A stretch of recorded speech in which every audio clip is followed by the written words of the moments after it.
मित्रांनो, आज दिवस वचनमध्ये नीतिसूत्र 11 अध्याय 1 पासून तर पुढचे वचन 31 वचनपर्यंत. खोट्या तागडीची परमेश्वराला वीट आहे, पण खरे वजन त्याला प्रिय आहे. गर्व झाला की अप्रतिष्ठा आलीस, पण नम्र जनाच्या ठाई ज्ञान असते. सरळाचा सात्विकपणा ज्ञाना सांभाळून नेतो, कपटी इसमाचा कुटीलपणा त्याचा नाश करतो.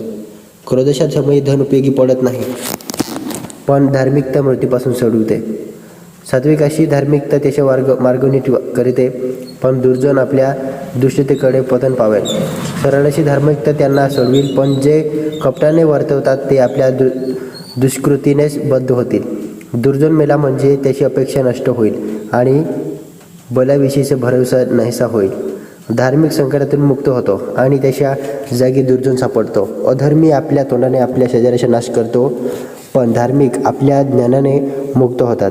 धार्मिक असे कुशल असते तेव्हा नगर उल्हास पावते, दुर्जन नाश पावतात तेव्हा उत्साह होतो. सरळसा आशीर्वादाने नगराची उन्नती होते, पण दुर्जनाच्या मुखाने त्याच्या विध्वंस होतो. जो आपल्या शेजाऱ्याला तुच्छ मानितो तो बुद्धिशून्य होय, पण सुज्ञ मनुष्य मौन धारण करीतो.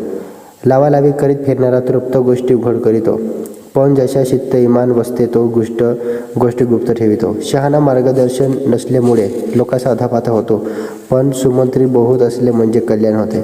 परक्याला जमीन राहील तो पस्तावेल, पण हातावर हात देणारा ज्याला तितके आहे तो निर्भय राहतो.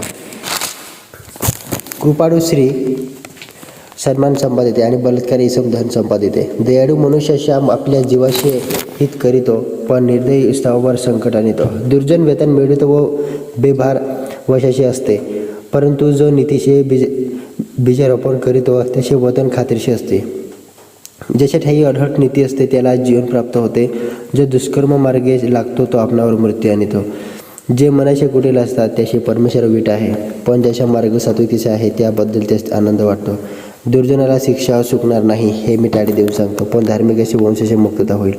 डुकराच्या नाकात जशी सोन्याची नथ तशी तारतम्य नसलेली सुंदर स्त्री समजावी.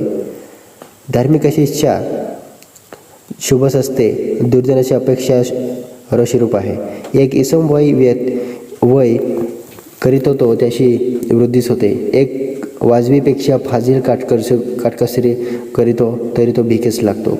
उदार मनाचा समृद्ध होतो, तो पाणी पाजतो त्याला स्वतःला ते पाजण्यात येईल. जो धान्य अडकून ठेवतो त्याला लोक शाप देतात, जो विकतो त्याच्या मस्तकी आशीर्वाद येईल. जो झटून हित साधू पाहतो तो कृपा प्रसाद साधितो, जो अरिष्टाच्या शोधात असतो त्याला तेच प्राप्त होते. जो आपल्या धनावर भरोसा ठेवतो तो पडेल, पण धार्मिक नव्या पालवीप्रमाणे टवटवीत होतील.